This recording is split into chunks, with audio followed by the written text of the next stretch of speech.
A couple of modules ago, we've seen that as soon as mountains grow, erosion is activated. In general, the higher the relief, the stronger will be the effects of erosion. Erosion is the source of the terrestrial sediments.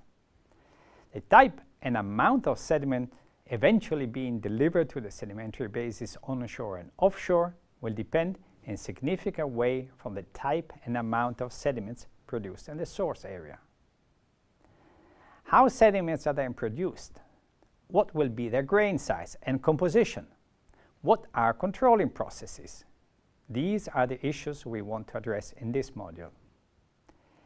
A very common form of erosion is physical or mechanic weathering, which implies that rocks in the mountains are crushed, resulting in smaller blocks.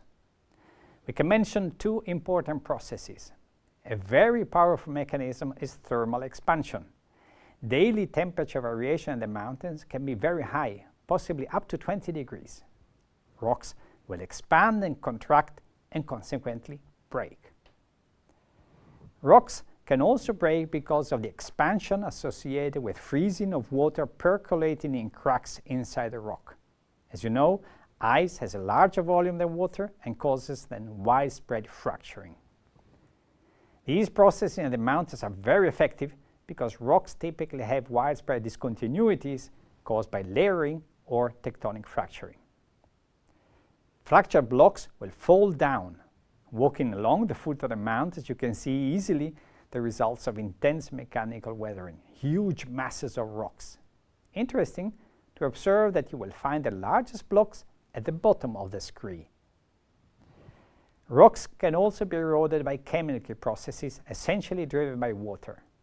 Simple examples are oxidation of iron-rich rocks and the dissolution of carbonates. The latter can cause the formation of large caves and tunnels in the subsurface. These are called karst systems. A widespread phenomenon and one of great importance is erosion is the chemical weathering of minerals such as feldspars, which are very common. For instance, in granites and various types of sandstones.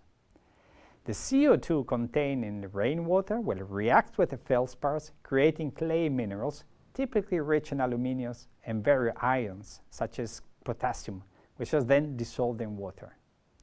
Note that because feldspars and micas are weathered away, also the granite will fall apart, leaving quartz grains, clay minerals and ions, which are then transported away by waters.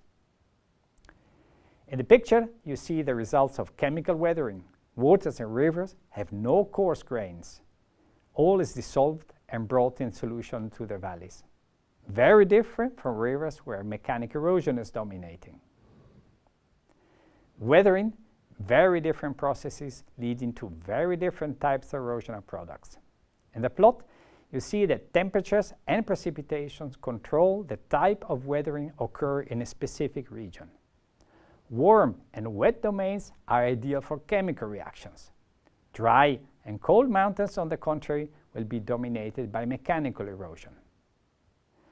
When talking about climate change, we've seen that temperatures and precipitation have varied significantly during the history of the Earth. This suggests that also the type and amount of sediments produced in an area can also change because of climate.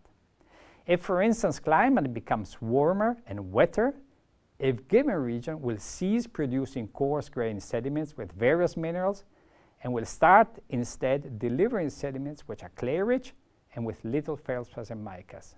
Indeed, very important modifications.